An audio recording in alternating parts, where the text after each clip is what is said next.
बिहार के समस्तीपुर में सरकारी नौकरियों के लिए भर्ती करने वाली संस्था बीपीएससी के खिलाफ कई छात्र संगठनों ने जिलाधिकारी के ऑफिस के बाहर बवाल कर दिया। पुलिस के जवानों ने उन्हें रोकने की कोशिश की तो वो लोग उनसे भिड़ गए। घटना तब हुई जब राज्य के मुख्यमंत्री नीतीश कुमार प्रगति यात्रा के दौरान डीएम ऑफिस पहुंचे थे। लेकिन बवाल तब हो गया जब पुलिस ने कलेक्टरेट के आगे प्रदर्शन कर रहे छात्र संगठनों के कार्यकर्ताओं को हटाना शुरू किया। कुछ लोगों को जबरदस्ती हटाया गया और जो लोग नहीं हटे उन्हें वहां से उठाकर ले जाया गया। हंगामा तब हुआ जब नीतीश कुमार प्रगति यात्रा के बाद कलेक्टरेट पहुंचे। इसका पता चलने के बाद कांग्रेस के छात्र संगठन एनएसयूआई और लेफ्ट के छात्र संगठन आइसा समेत दूसरे छात्र संगठनों के कार्यकर्ता कलेक्टरेट के बाहर धरने पर बैठ गए। बीपीएससी की परीक्षा रद्द करने की मांग करते हुए उन लोगों ने वहां हंगामा शुरू कर दिया।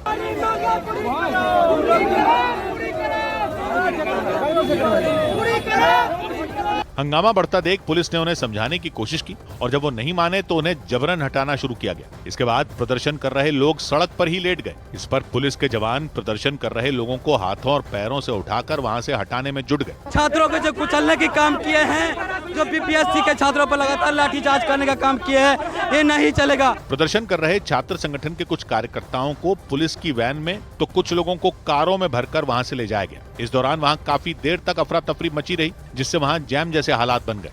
और इस बीच मध्य प्रदेश के रीवा की अवधेश प्रताप सिंह यूनिवर्सिटी के छात्रों ने लॉ कॉलेज की मान्यता रद्द होने पर यूनिवर्सिटी में बवाल कर दिया। आरोप लगा कि अवधेश प्रताप यूनिवर्सिटी ने वकीलों को मान्यता देने वाली संस्था बीसीआई यानी कि बार काउंसिल ऑफ इंडिया की फीस कई साल से जमा नहीं की थी, जो बढ़ते बढ़ते लाखों में पहुंच गई। इसके बाद बीसीआई ने रीवा की अवधेश प्रताप यूनिवर्सिटी की मान्यता रद्द कर दी। मतलब वहां से डिग्री हासिल करने के बावजूद छात्रों को वकालत करने का लाइसेंस नहीं मिलेगा।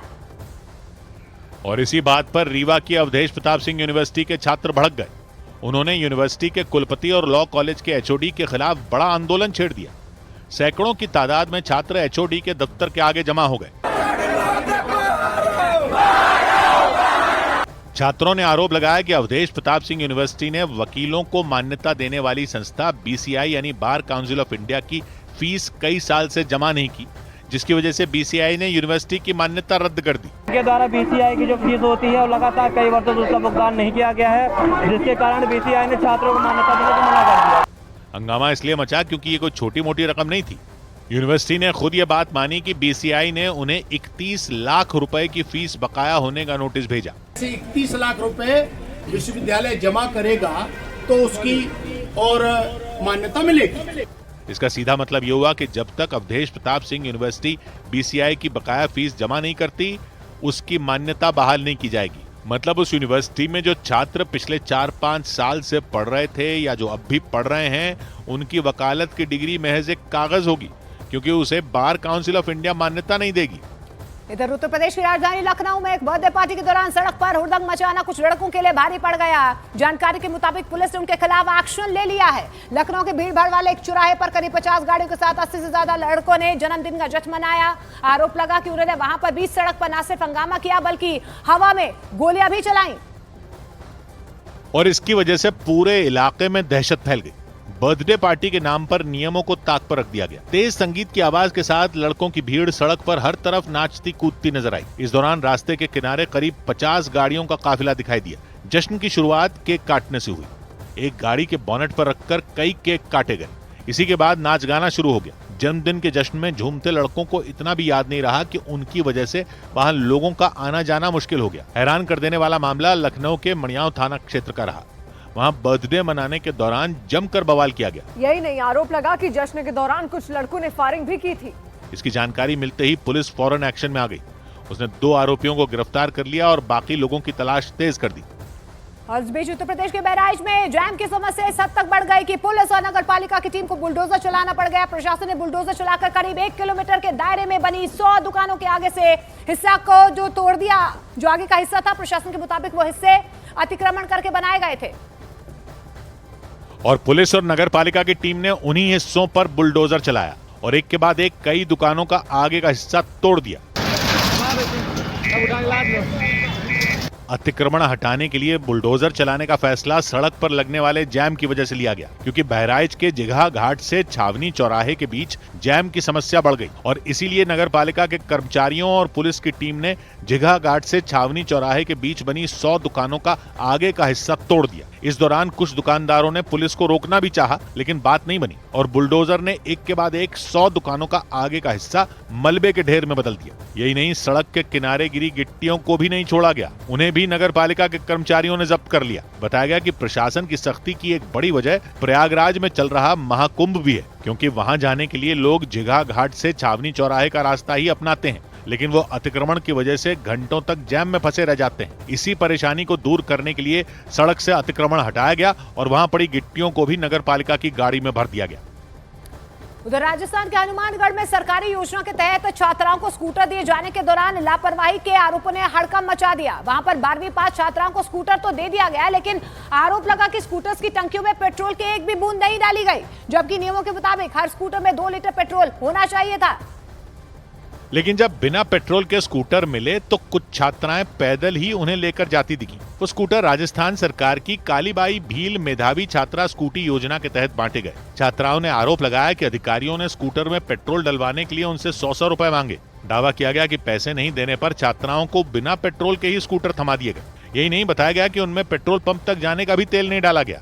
इसमें ऐसे स्कीम में लिखा हुआ था कि 2 लीटर तेल देंगे, पर इन्होंने कोई तेल वगैरह कुछ नहीं दिया, उन पैसे लेके 1-1 लीटर सभी से मंगवाया है। कई छात्राओं के परिजन तो बाहर से पेट्रोल लाकर स्कूटरों में डालते नजर आए। सरकारी योजना के तहत बांटे गए कुछ स्कूटरों की बैटरियों के खराब होने का भी दावा किया गया, क्योंकि बताया गया कि 12वीं पास छात्राओं को जो स्कूटर दिए गए वो कई महीनों तक एक ही जगह खड़े थे। हालांकि अधिकारियों ने इस तरह के दावों को सिरे से खारिज कर दिया। कंपनी की तरफ से हेलमेट और 2 लीटर तेल मिलता है। स्कूटर हनुमानगढ़ के राजकीय नेहरू मेमोरियल महाविद्यालय में बांटे गए। उधर मुंबई के नजदीक नवी मुंबई में बेकाबू हुई एक गाड़ी ने ऐसी भयानक टक्कर मारी कि सड़क से गुजर रहे लोगों की चीख निकल गई। वहां पर एक महिला और एक लड़का सड़क के किनारे पैदल चल रहे थे, तभी वो गाड़ी उन्हें उड़ाती हुई आगे निकल गई और जोरदार टक्कर लगते ही वो दोनों किसी तिनके की तरह दूर जाकर गिर गए। ऐसा लगा मानो वहां हवा का तेज झोंका आया हो। कुछ देर पहले वो महिला सड़क पर अपने दाहिने तरफ फुटपाथ के बिल्कुल करीब चलती नजर आई। वहां वो लड़का भी मोबाइल फोन पर इत्मीनान से बात करता हुआ चलता दिखा। वो अपने बाईं तरफ फुटपाथ से थोड़ी ही दूरी पर चल रहा था, लेकिन उन दोनों के फुटपाथ पर लगे एक बोर्ड के पास पहुंचते ही ये हादसा हो गया। उनके वहां पहुंचते ही वो गाड़ी तेज रफ्तार में आई और उन्हें टक्कर मारकर आगे बढ़ गई। वो महिला फुटपाथ पर गिरी, जबकि वो लड़का बीच सड़क पर जा गिरा। फिर तो उसने आगे चल रही एक दूसरी गाड़ी को भी टक्कर मार दी। हालांकि इसके बाद वो रुक गई। ये भीषण हादसा नवी मुंबई के तलोजा MIDC इलाके में हुआ। इसमें उस लड़के की जान चली गई और उस महिला की हालत गंभीर बताई गई। उधर झारखंड के धनबाद में अवैध मकानों को ढहाने पर बवाल मच गया। वहां पर फ्रंट कॉरिडोर बनाने को लेकर रेलवे प्रशासन ने अतिक्रमण हटाओ अभियान की शुरुआत की थी, लेकिन इस कार्रवाई से उन मकानों में रह रहे लोगों का गुस्सा फूट पड़ा और अतिक्रमण हटाने पहुंचे अधिकारियों को विरोध का सामना करना पड़ा, क्योंकि रेलवे प्रशासन ने उन 35 मकानों पर बुलडोजर चलवाकर उन्हें ध्वस्त कर दिया। लेकिन समय दीजिए कि आदमी कहीं व्यवस्थित हो जाए। वहाँ एक साथ कई बुलडोजर उन मकानों की छतों और दीवारों को ढहाते नजर आए। कुछ देर में इलाका एक मैदान में बदल गया। वहाँ ईंटों के ढेर और उन मकानों की टूटी हुई खिड़कियां और दरवाजे बिखरे हुए दिखाई दिए। केंद्र सरकार के कानून पास करना चाहिए था, नियम लाना चाहिए था कि जिसको आप तोड़ रहे हैं वो कहाँ जाएगा। इसको 50-60 साल से यहाँ लोग बसा हुआ है। धनबाद के कुमारधुवी इलाके में रह रहे लोगों ने रेलवे प्रशासन पर मनमानी करने का आरोप लगाया। उनके मुताबिक केंद्र सरकार की तरफ से उनके लिए रहने का इंतजाम नहीं किया गया और उनके मकानों को तोड़ दिया गया। आरोप लगा कि उन्हें मकान खाली करने तक का समय नहीं दिया गया और उन मकानों पर बुलडोजर चला दिया गया। बताया गया कि कुमारधुवी इलाके में फ्रंट कॉरिडोर बनाने के लिए रेलवे प्रशासन की तरफ से 135 अवैध मकानों को ढहाने की लिस्ट तैयार की गई और इसी कड़ी में उन 35 मकानों पर बुलडोजर चलाया गया। जोर बढ़ रहा है। सरकार जो इस क्षेत्र के पब्लिक के लिए अच्छा होगा सरकार कर रही है, आगे और करेगी। कोई तरह का उजड़ने नहीं देंगे, हम लोग बात किए हैं। हालांकि धनबाद के सांसद ने बेघर हुए उन लोगों को भरोसा दिया और केंद्र सरकार की तरफ से उनके लिए मकान की व्यवस्था कराए जाने की बात कही। उधर शराब मंदी वाले राज्य बिहार के बेगूसराय में व्यक्ति पर शराब के नशे में सदर अस्पताल में घुसकर हंगामा करने का आरोप लगाया गया। उन्हें पकड़कर वहां से हटाने में पुलिस वालों के पसीने छूट गए। हालांकि बाद में किसी तरह पुलिस उन्हें हिरासत में लेकर थाने ले गई, लेकिन इस दौरान उन्होंने लोगों के साथ साथ पुलिस की नाक में भी दम कर दिया। वो कभी लड़खड़ाते तो कभी जमीन पर गिर जाते। दावा किया गया कि उन्होंने इतनी शराब पी रखी थी कि वो ठीक से खड़े भी नहीं हो पा रहे थे।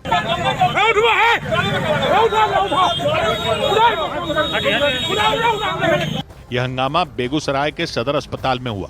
बताया गया कि वो शराब के नशे में अस्पताल के अंदर लोगों से गाली गलौज कर रहे थे। ऐसी हालत में उन्हें अस्पताल से बाहर करने के अलावा दूसरा कोई रास्ता नहीं था, लेकिन उन्हें वहां से हटाने में पुलिस वालों के भी पसीने छूट गए। कई बार उन्हें उठाकर ले जाने की कोशिश की गई, लेकिन वो पुलिस वालों के भी बस में नहीं आए। उन्हें इस हालत में देखकर आसपास मौजूद कुछ लोगों को ये लगा कि उनको पीटा गया है।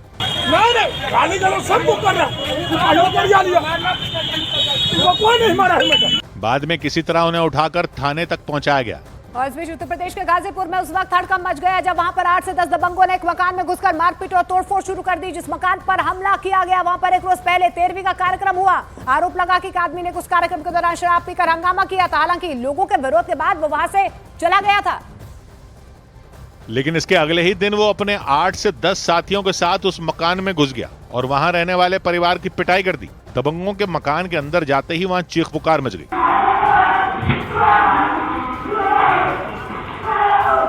शोर शराबा सुनकर आसपास रहने वाले लोग भी दहशत में आ गए। वो अपने घरों से बाहर निकल आए। उस मकान के अंदर क्या हो रहा था ये बाहर से तो दिखाई नहीं दिया, लेकिन वहां से आ रही चीखने की आवाज ने लोगों के रोंगटे खड़े कर दिए। हमला करने वाले लोग काफी देर तक मारपीट और तोड़फोड़ करते रहे। इसी बीच मकान के बाहर खड़े उनके कुछ साथियों ने भागने के लिए आवाज दी। आरोपियों के मकान से बाहर आते ही पड़ोस में रहने वाले कुछ लोग उनसे भिड़ गए। उन्होंने हमलावरों पर घूंसे बरसा दिए।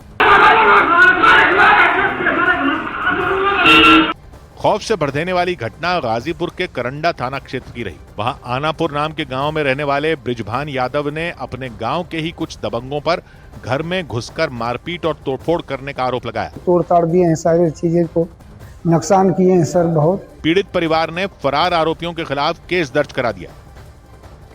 उत्तर अमेरिका में लॉस एंजलिस के जंगलों में लगी आग के बीच एक नई बहस छिड़ गई है। दावा यह किया जा रहा है कि लॉस एंजलिस में रहने वाले रईस लोगों ने अपने मकानों की आग बुझाने के लिए निजी दमकल कर्मियों को बुला लिया था। इसका पता चलते ही लोगों ने उन्हें सोशल मीडिया पर घेरना शुरू कर दिया, क्योंकि जहां एक तरफ लॉस एंजलिस के कई इलाके पूरी तरह जलकर राख हो गए, वहीं दूसरी तरफ वहां रहने वाले कुछ रईस लोगों ने पैसे देकर अपने मकानों की आग बुझवा ली। दावा किया गया कि इन लोगों ने निजी दमकल कर्मियों को हर घंटे के $2000 यानी भारतीय रुपयों में करीब 1,74,000 रुपए तक दिए। लॉस एंजलिस हॉलीवुड के अभिनेताओं और अमेरिका के रईसों का घर माना जाता है। इन लोगों के लाखों डॉलरों के मकान वहां मौजूद हैं, जो जंगलों में लगी आग की चपेट में आ गए। ऐसे में पिछले 10 दिन की कोशिशों के बावजूद जब वहां के दमकल कर्मी आग को बुझा नहीं पाए, तो इन रईसों ने निजी फायर फाइटिंग कंपनियों का सहारा ले लिया। दावा किया गया कि इन कंपनियों की मदद से कई रईसों ने अपनी लाखों डॉलर की संपत्ति बचा ली। और इस बात के सामने आते ही लोगों ने सोशल मीडिया पर इन रईसों को घेरना शुरू कर दिया। उनके मुताबिक निजी कंपनियों की वजह से पानी और आग बुझाने में इस्तेमाल होने वाली दूसरी चीजों की कमी हो रही है। कुछ लोगों ने तो तंज कसते हुए ये तक कह दिया कि रईस लोग अपने मकानों की आग बुझा रहे हैं, जबकि उस इलाके के ज्यादातर मकान जलकर राख हो गए। और हालात इतने बिगड़ गए कि कई इलाकों का तो नामो निशान तक मिट गया। वहां के हजारों दमकल कर्मियों ने आग पर काबू पाने की बहुत कोशिश की, पूरी ताकत लगा दी, लेकिन इसके बावजूद आग बुझ नहीं पाई। ऐसे में उस मुश्किल घड़ी में अमेरिका को बाहर निकालने के लिए उसके दुश्मनों ने भी मदद का आग आगे बढ़ा दिया। और यहाँ तक कि ईरान भी अपनी दशकों पुरानी दुश्मनी भुलाकर अमेरिका की मदद के लिए आगे आ गया। उसने अमेरिका के सामने मदद का हाथ बढ़ाया और ईरान के दमकल कर्मियों को लॉस एंजलिस भेजने की पेशकश की। इसके अलावा मेक्सिको के दमकल कर्मी पहले ही लॉस एंजलिस पहुंच चुके हैं। साथ ही कनाडा ने भी अपने 2 सुपर स्कूपर विमान वहां भेज दिए, ताकि लॉस एंजलिस में लगी आग को जल्द से जल्द बुझाया जा सके। पिछले 10 दिन में आग से लॉस एंजलिस की 40,000 एकड़ जमीन राख हो गई। वहां मौजूद हजारों मकान और इमारतें आग में जल गए। हालात ऐसे हो गए कि लाखों लोगों को अपने मकान छोड़कर भागना पड़ा। लेकिन आग लगने के इतने दिन बीत जाने के बाद भी लोगों की मुश्किलें खत्म नहीं हुई, क्योंकि वहां आए बर्फीले तूफान की वजह से चल रही तेज हवाओं ने दमकल कर्मियों के लिए आग पर काबू पाना मुश्किल कर दिया। कई इलाकों में तो दमकल कर्मियों के पास पानी तक खत्म हो गया। ऐसे में कई देश अमेरिका का साथ देने के लिए आगे आ गए।